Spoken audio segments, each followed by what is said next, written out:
Good evening. In Philippians 1:27, believers are called to conduct themselves in a manner worthy of the gospel of Christ. And now in chapter 4, Paul returns to this call when he gives the believer a set of practical instructions.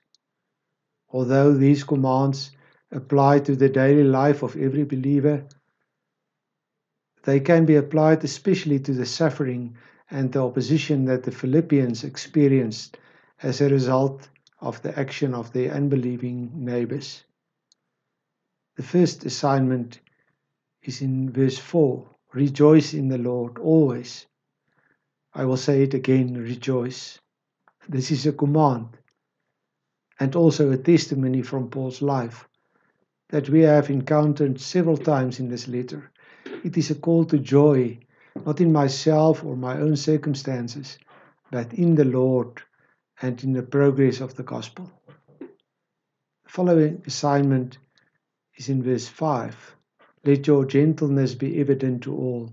The Lord is near. Be compliant. Do not aim to strike back and to take revenge. Rather, make it clear that you are striving to be kind and humble, as Jesus is described in 2 Corinthians 10. Use every opportunity to advance the gospel, even if it is to the people who are causing your suffering. Be gentle to all people and remember that the Lord is near. Every moment that passes brings us another moment closer to the coming of the Lord. On that day, our struggle and suffering will come to an end, and we will share in the victory of the gospel over the whole world. We also have the boldness to go to the Lord, and therefore we do not have to surrender ourselves to worries. Verse 6, do not be anxious about anything. Just as Jesus told his disciples in Matthew 10 not to worry about what they should say when they are betrayed, because God will give them the words they need to say, we are commanded here not to fill our lives with fearful worries. Verse 6, do not be anxious about anything, but in everything by prayer and petition with thanksgiving, present your request to God. The Lord did not just leave us in this world as people who have been handed over to our circumstances.